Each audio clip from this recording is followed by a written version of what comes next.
Whether you're a suburban athlete or an Olympic champion, you've got to work hard to get results. We've put over 15 years experience into developing Active Man, combining vitamins, minerals and proteins. Active Man helps provide you with the nutrients you need to optimize performance and assist recovery. Discover the Active Man range, now available. Active Man, power up. Welcome to this week's Power Progress podcast. And this week I have an amazing trainer slash fitness model. In fact, he's a super pro. He looked absolutely amazing on the last show. And that is Ali D. How you doing, mate? You good? I'm not bad. Thank you for having me on. How you doing? Yeah, brilliant. We briefly spoke beforehand and I had to try to stop Ali because his story is super inspirational. And he's actually got a family of four children. One of them's 10, which is absolutely amazing, which we'll go into how you juggle, obviously, your family life as well as being a fitness guy. But let's start right at the beginning. And am I right in saying you was actually training to be a professional footballer? Am I right in saying that? Yes. I made it to AFC Wimbledon up until the age of 21. So I was in the academy from young age. I played from age of 6 for Wimbledon, actually. Got released a few years later, got back in, played up until about 21 years old. Then I ruptured my ACL. First year there was okay with it, went through the rehab process. I got a little bit ahead of myself, didn't listen to my rehabber much because I just wanted to get back in so badly. Yeah, I bet. Yeah. Ruptured it again. And it was like, right, we can't keep doing this. And there was a few boys on the sideline that were, they were very good as well. So, it was all kind of, it's a bit doggy, all fighting for your positions, etc. Yeah. And, there was another lad, he's a, great player. I was able to keep him off until I got injured. And it was like, you know what? He's a couple years younger than you, Ali, and he can do the same type of job. Yeah, you're out. He's in. So that was it. Got dropped. You know what? Funnily enough, I went into a real big depression. Because, I was going to say that. It must have been quite hard. Big time. I think at the times when I was playing football, we're talking 10, 15 years ago now, there wasn't much in terms of support, mental health. And coming from an African background, we don't really look at stuff like that as well. In our culture, it's very much if you don't see the disability, or the disadvantage physically, it doesn't exist and it's in someone's mind. So, struggling at home, parents wouldn't really see that as a thing. It's like, hey, man, look, pull yourself together, get on with it. Mm-hmm. So I went through a period of, really down because I didn't know what I was going to do with myself. You're a bit lost, aren't you, really? Kid. Yeah. Exactly. As a stereotypical kid, you put everything in one basket. You're determined to make it. Everyone's like, study. And you're like, yeah, but I'm going to make it. Families like study, be like, no, I'm going to make it. And especially when you get into a pro club, you actually start to believe what you're saying. You're like, yeah, but, the deeper you get into it, the more cutthroat it gets. And that's what, I wasn't prepared for. So once I got over that phase of depression, it was like, well, what am I going to do with myself now? I'm getting older. And I haven't given myself any options. So, went back to college, started studying again, ended up doing my degree pretty late. How old was you when you was doing your degree? What age was that? We're talking 7 years ago. 7 years ago, I'm 32 now. So, that typically is older. You'll find that, And, the majority of people in the class are 21 and 20. Yeah. I remember I'd done my H&D and I was around that age, 2021. Yeah. Yeah. So, I wasn't much older than them, but, at that stage, you're older than the average student. So your priority is a little bit different. You might giggle here and there, but you really just want to crack on and get out. And whilst I was studying, my university lecturer was like, what would make real good application of exercise as a rehabber is to go and be a personal trainer, because we can teach you how to assess, we can teach you how to analyze somebody and find the injury and put a plan together. But we can't teach you as well as a PT could how to execute the exercises. And, and if you combine the knowledge of the two, you become really effective. So I was like, what? It makes sense, young guy, young family at the time. And you're like, right, I need a flexible job and still be able to kind of study. So started off personal training. And then it was like, oh, okay, so what do I do myself now? I'm very fit as a footballer, footballer fit. So if Beachbody was around that time, that'd have been my category. Yeah. Fitted there. And it was like, all right, cool. So what do I do with myself? And you know, one of my colleagues suggested going into fitness modeling. So I was like, yeah, I'm in shape. Why not? I'll be fine. I'll smash it. Booked onto a show, turn up, ill prepared, no coach, no posing, nothing but my own ego telling me that I'm going to smash it. About to get on stage, and you know, you look around. You know, backstage, everyone's quite reserved. Yeah. When everyone started stripping down, ready to get on, and you have a look and you go, whoa, I'm out of place here. And I knew instantly at that point I'd thrown it because I didn't prepare. And then that's when the competitiveness in me kind of kicked in. It was like, right, I threw that away last time. So I wonder if I step into it properly with a coach, maybe somebody guiding me, could I pull it off? And that's where it kind of stemmed from. I just went in and here I am. Yeah. I mean, you did look fantastic. Your poses were amazing, which obviously you've done a lot of work on that. But I am going to take you back. So you come across someone who was one of these people, one of these lucky people who seem to be good at everything. Am I right when you was at school? I was very athletic. Yeah. You know, I did cross country, I did basketball. The only thing I couldn't do is swim. I don't swim, but anything to do with running, jumping, anything physical, on land, of course, you could just point, Ali, this is what you got to do. And I can naturally be pretty good at it. So this is why I assumed I'd be brilliant at. I was going to say that's why you had that delusional, I'll be good at everything sort of thing. I was one of these people that I kind of had to work on stuff, and I wasn't very sporty at school. And I remember I just got into football. Well, kind of got into football, and I just started a new school. So I'm talking, I would have been around about, I don't know, 10 years of age. And I was on the sub bench, and they brought me on, and the ball come towards me, and my natural instinct was to jump and catch it with two hands. And the whole entire pitch laughed their head off. Man. And that was a setup of me starting a new score. So it wasn't good. So as you can imagine, I had a lot to climb after that one. Yeah, you had a lot to get out of that. I bet no one let you forget that, literally. No, they were really taking the mickey out of me. But I got better, and, you know, with a lot of work, I actually got all right at football, but I still don't feel I had the football awareness, the football brain. So whilst I could dribble, I had loads of fitness. People just used to get really annoyed with me, as you can imagine. I was that guy where you're like, just pass it, you know? Just pass it. Yeah. So well found, as well as obviously with being a fitness pro and looking amazing, what I found really intriguing, like I said, the fact that you've got a family, and obviously I'm looking to start a family myself. So I find that super inspirational because that's unknown territory for me. How do you manage that, having 4 children, and obviously being a general manager at your gym as well, and obviously personal trainer? How do you manage all that stuff? You know what? I think one of the biggest things is understanding that your family kind of depend on you. So when you're having times where you're like, oh, I can't do this, you kind of got to look around the room and kind of go, hey, you know, me and my wife work real hard together, but for everything to stay as it is, we both have to be pulling our own weight, you know, for combined income, etc. And, you know, the kids, you always want to be a good example to them. And I don't want to kind of have them grow up one day and kind of go, you know what, my dad just gave up, so it's okay if I do. So that's always kind of drilled into my head. So when things kind of get hard, you almost got to take yourself out of the picture and kind of look at who's looking at you, especially in the household. And that generally kind of keeps you going. But it does take a lot of planning. It does help if your partner is on the same page as you and is willing to support you. You know, as you know, prep can get real difficult. Yes. And your partner's got to be understanding to that and also be able to call you out, because sometimes, you know, you get the odd person whose partner's so supportive, they don't actually want to tell their partner that, hey, man, you're being a bit of an arse. And sometimes you got to hear that as well, you know, especially when you got little ones. So if I'm walking around grumpy, she'll definitely be like, hey, you're like, little man, pull my ear a little bit and be like, listen, sort that out. And it's good to, you know, be made aware of it. So I think it works quite easily, actually, because you just have to deal with the situation at hand. It's like, you know, peak week or you know, when you're deep into prep and you're really struggling and all the doubts in your head, you're like, man, I can't do this. And you have to find that other level of dig deep.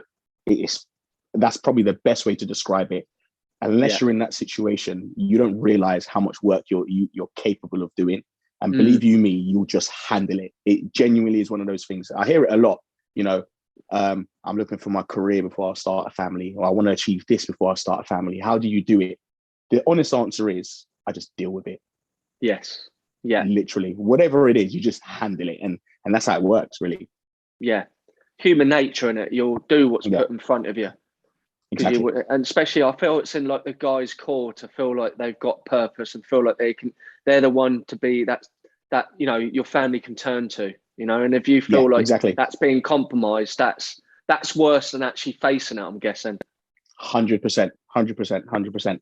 And you know, it's even little things. You know, they'll be like, "Oh, Dad, you work a lot," and I think, yeah, you know what? I'm glad they see that. Yeah. So then they pick up work ethic. You know, they don't always understand that it might be really hard for me and Mum. They don't understand that we might be struggling. They don't understand whether it's good. They don't get any of that. All they see is, you know what? Dad's putting it in.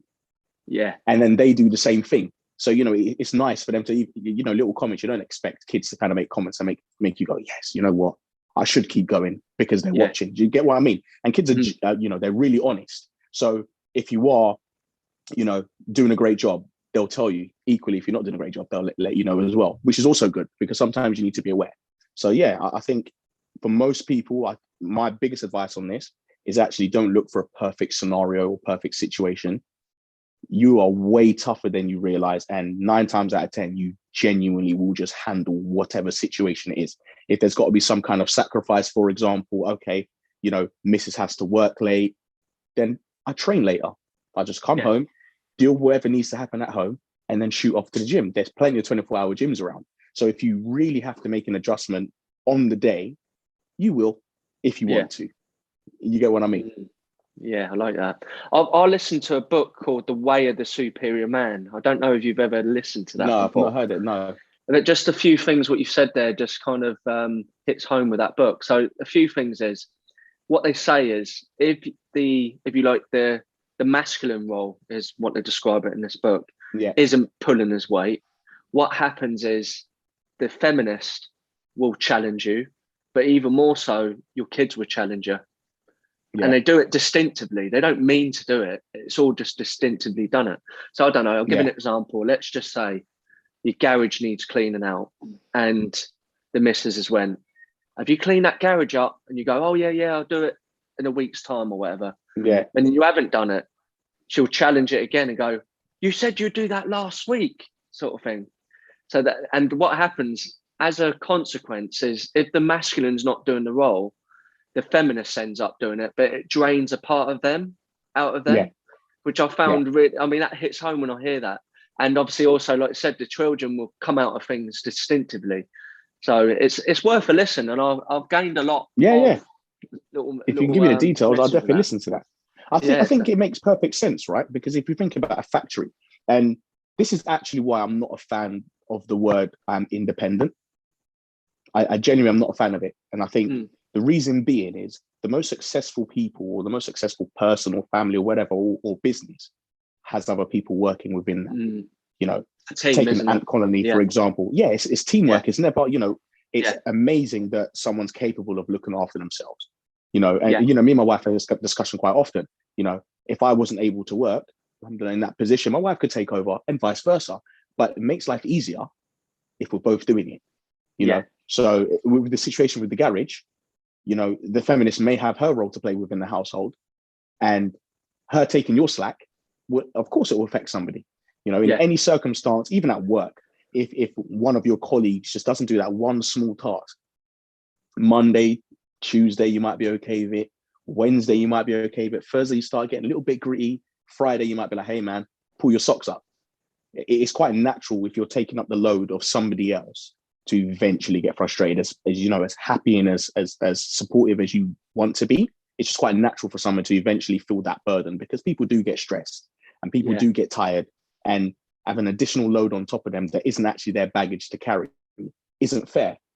Do you get what I mean? We've only got 2 hands, so you can't hold 4 pieces of luggage with 2 hands. You have one in one hand, one in the other, and the other half takes the other 2, you know? I suppose the good thing is, as a duty as a parent, you'll give your children little responsibilities to build that as well, I'm assuming. Yeah. Oh yeah, That 100%. makes sense. You know, we're very much in the, you know, the notion that at some point, somewhere along the line, our kids are going to meet somebody and become and build their own family. Yeah, And you want them to kind of pick up the morals that you've kind of put around the house and instilled, so that, you know, they have a happy relationship like we've got a happy relationship. yeah, If, you know, especially within my culture, we use my culture for an example.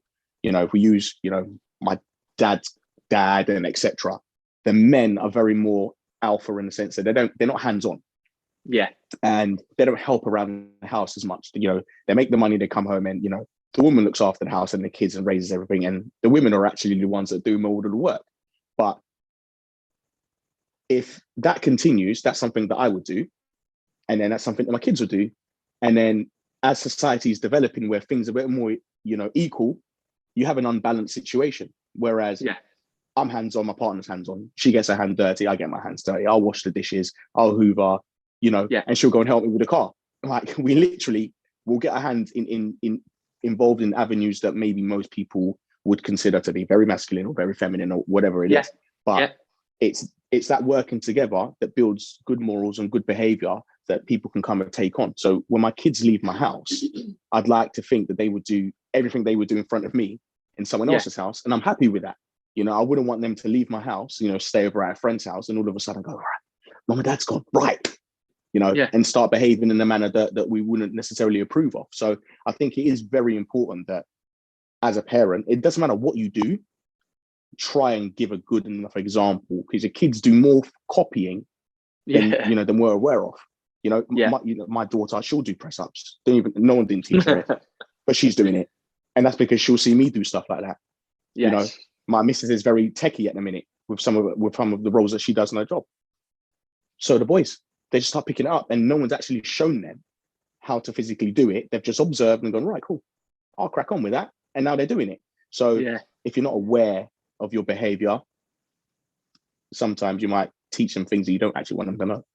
Yeah, it's amazing how society's changed, because that was the role. Either, you know, obviously in this Yeah, country was, you know, the male went to work and the female looked after the house. But do you feel in some ways this is actually builds a stronger bond? The fact that you just share yeah, responsibilities, as opposed to what you're doing all that in 100%. the house. I can do what I want, and when I come back, well, that's your responsibility. So I can just sit around Yeah, while you're doing everything, sort of yeah. thing. It's, you know, I think, especially now the way things are now, it causes an imbalance in the house, because Yeah, there's a lot out in the media. You know, there's a lot of influence around us, right? Let's be honest for a second. You go out in the day, and it could be something as simple as working with your colleagues, and it takes a colleague to kind of go, "Hey, look, you know, um, my wife does X, Y, Z for me, and you know, this is always happening." Eventually, I might go home and go, my wife don't do that. If she didn't, for example, yeah, and, you know, and little things, and then next thing you know, I'm indirecting her about something that's happened in someone else's household, because it is yeah, very easy to influence someone even unknowingly. So the more hands-on everybody is in the household, the easier things get. So when I go on prep, my wife just adjusts certain things, and we work together even on prep. Now, my wife's not particularly interested in competitions and stuff like that, but yeah, when she cooks, she'll cook mindfully for the whole house, you know, so it's not, oh, dad singled out, etc., etc. You know, dad's his own human being, he's separate to the house. We keep everything very, you know, unified, and that way things become very easy for me. You know, I was it's not just about to like, go into that yeah, actually. That's interesting. So let's just say you're on prep. Would it be a case of, obviously, you know, it depends on what stage you're on your prep. Like, yeah, of you know, course, when it gets to the nitty gritty, you're now taking out condiments. You're literally having it yeah, plain. But when yeah, you are cooking as a family, the base of it would be the same, but maybe you would have some sauces in for the children. Would exactly, that be how it works? exactly. So very much, especially when it's early stage of prep, I try to, and my coach will kind of be like, hey, look, this kind of foods that we eat in the house, it's easier for us, especially, financially as well. It's difficult to be buying prep food just for me and Yeah, then household food. So we try yeah, to incorporate what we'd eat in the house anyway as part yeah, of the prep, just maintain the macros as much as possible. Obviously, as you mentioned, as you get deeper into prep, in fact, it makes life easier for us yeah, cooking because it gets plainer. yeah. So it's It is actually easier easier. to cater for Yeah, me. Yes, it gets easier to cater for me than anything else. But the good thing is the environment isn't set in a way that makes it even more challenging for me. Yeah. Loads of people, when they go to work, they find that their colleagues are eating all the pizzas and stuff like that. And, you see loads of posts about it. At least it's not happening in your house as well, or my house. At least it's not happening in my house as well. So I might have those challenges at work. But when I come home to be facing that challenge, you're getting it left, right, and center, which makes it more likely for me to break. So I think the network that you get in your house really does depend on whether you're going to be successful in it or not. Yeah. Then and again, you can it still does keep it depend. quite creative, can't you? I mean, for example, you can 100%. quite easy have chicken breast, veg, and rice, but then you can put teriyaki sauce or spicy sauce, Exactly. and it still makes them feel like it's having something creative, if you know what I mean. Exactly. And that's all it is. A little bit of thinking, just to try to kind of keep your sanity, and then it's done. And you've got loads of low calorie sauces that you can put on there, so you can still keep it nice and fun, up until the point you're really ripping things away. So it's definitely as easier than most people would give credit for. I think when they on the outside looking in, they're going, whoa, you must be a superhero because you're juggling XYZ. But genuinely, as long as your support network's good and you have that, whatever it is, I'm going to deal with it kind of a mentality, and you're prepared for that, most of the time it's actually easier than you think. It just takes a bit of planning. You might find yourself getting a little bit tired because your day's slightly longer, because you might have to delay training, to help put the kids to bed or wash them or whatever it is. And that's fine. Most people in their normal day to day probably go to bed later than I do. Yes. And they may not even have kids. You might get caught up with work. Yeah. I guess it's down to, obviously everyone's got 24 hours in a day. It's how they manage their time, isn't it, to a certain degree? Exactly. So I think that's a big part. I know when obviously your first little one was born, and it was only it? Did it scream? Was it like overnight? Do you know what? Kept right? you up? My eldest was by far the easiest baby. Really, that's good. Far. And this is where you get tricked. Yeah. Mrs. is giggling there. It's where you get tricked. You think, actually, this baby stuff is easy. He went to bed early. He wasn't fussy. He was nice. Then it just progressively got worse as you get more, and it gets to the point you almost forget the trauma you go through for not sleeping for about 6 months. You genuinely forget, because they do things. It's absolutely crazy, but they do things that are so cute that make you forget. Yeah. You genuinely forget that you haven't slept for months, especially when they're older. So you're like, oh yeah, we'll have enough, baby. And then it hits you every couple hours. You're getting up. My youngest right now, she's like the tantrum queen. She's like the best. Is the queen. If she doesn't get her way, you're gonna know about it. It's literally that serious. But it's the nice thing is, same parents, but they're all different. Literally. Different little personalities. All exactly. different. Yeah. Yeah. So they keep it fun. Yeah. So in terms of your workouts, have you got either? Obviously, would it be a case like for me, for example, at the moment, like I said before we went live, I'd only have 3 sessions a week at the moment. But when it gets closer to 4 weeks out, just say, I'll be pretty much that obsessed. I'll be training every day. Would that be similar to you, or would it be still very strategic? Very similar. Like right now, I am I'm on a bulking phase, and most people would expect me to be hitting it just as hard as I was when I was on prep, and I'm actually not. I have more rest, so I actually train 4 times.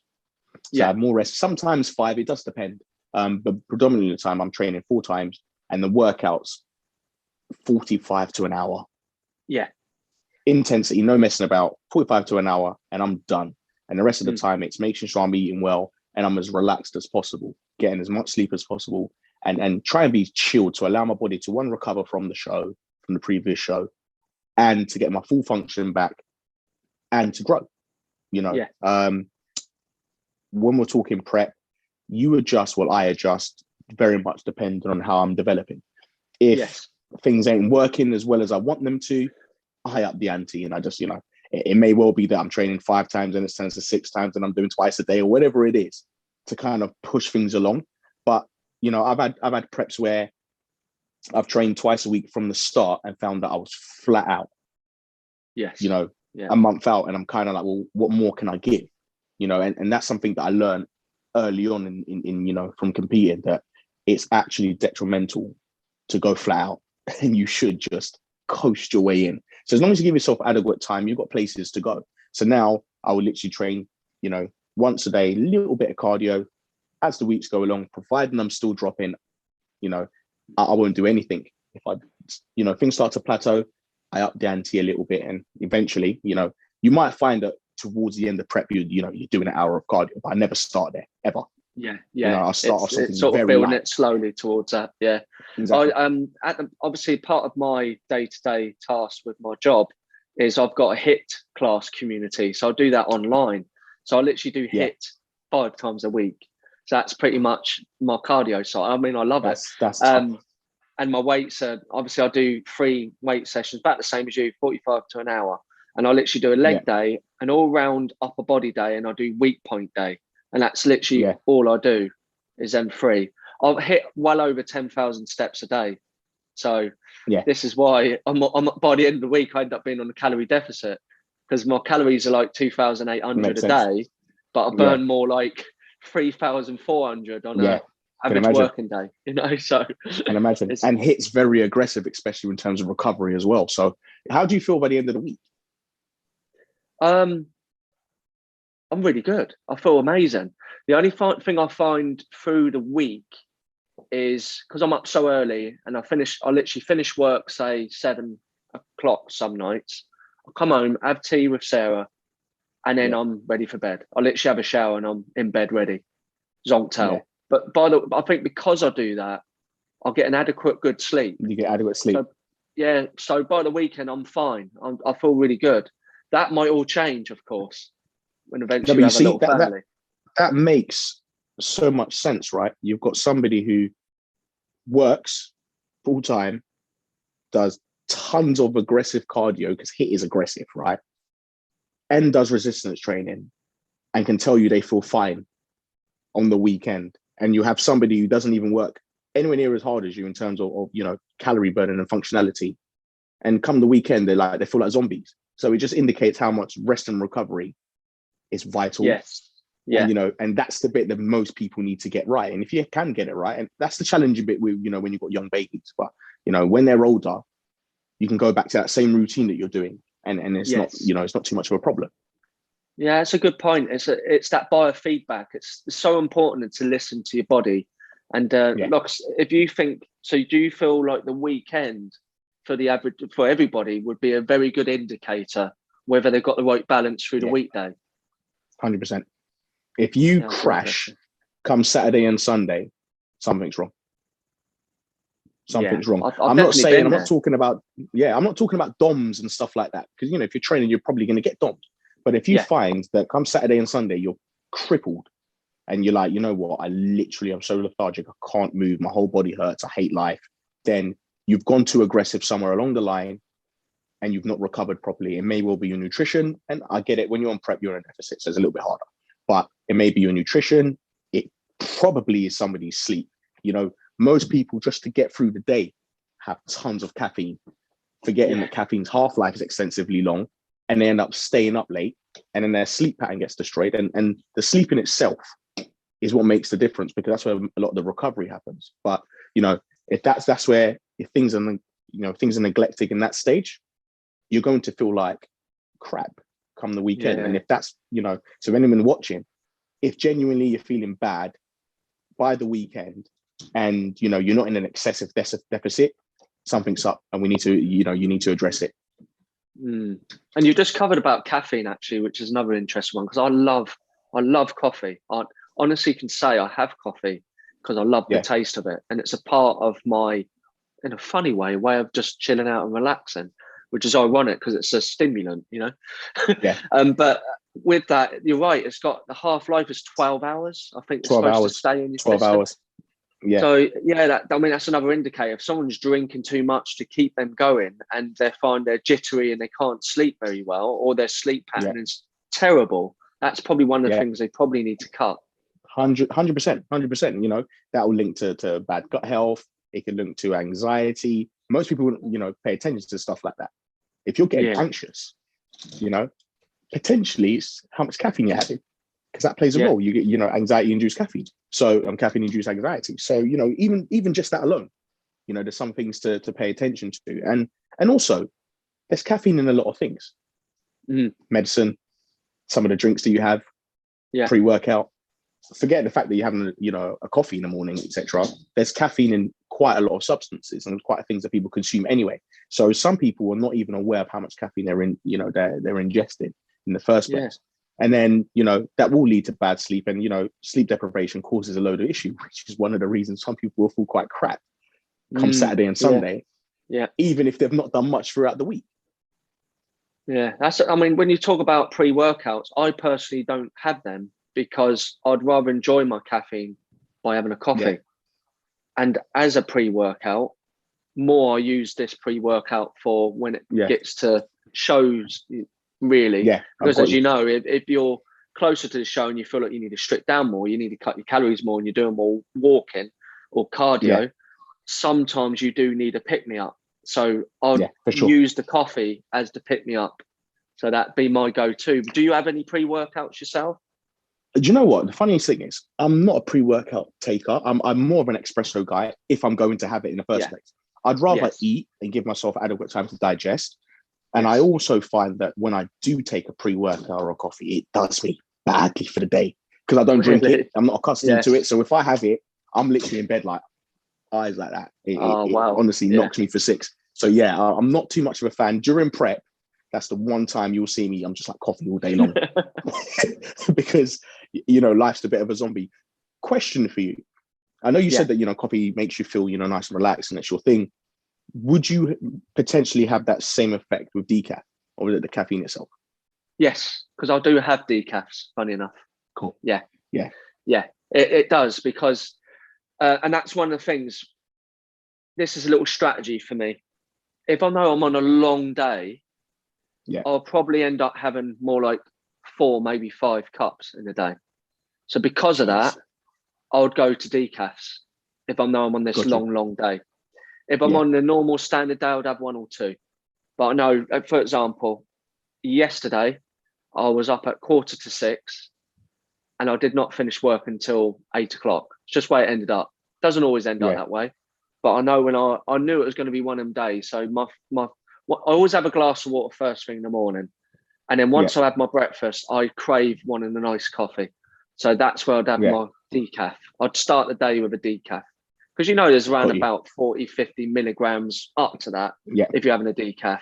So you're still getting it in you. But like I said, I go back to it.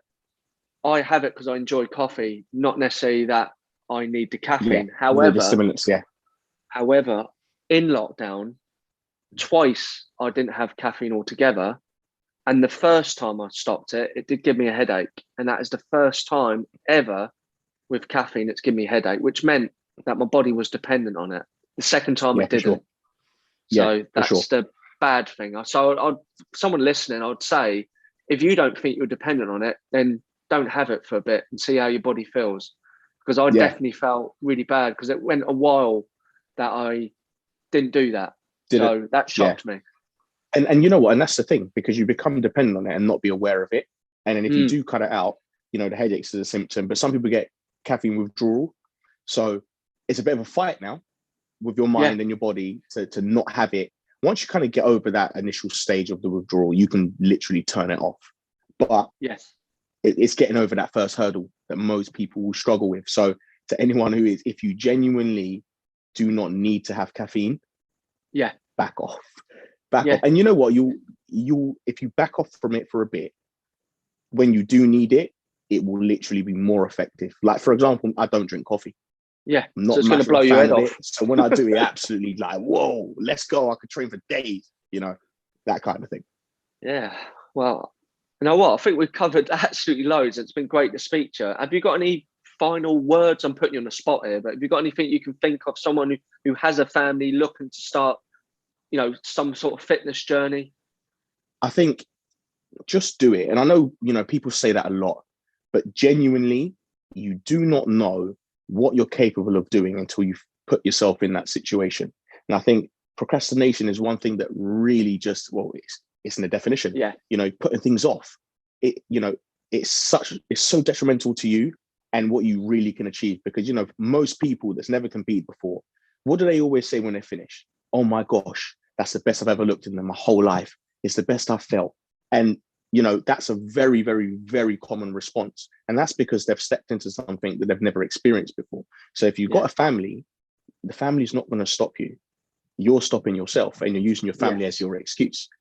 I like it. You know? So true. So true. But yeah, thanks very much. I'll let you go for the evening.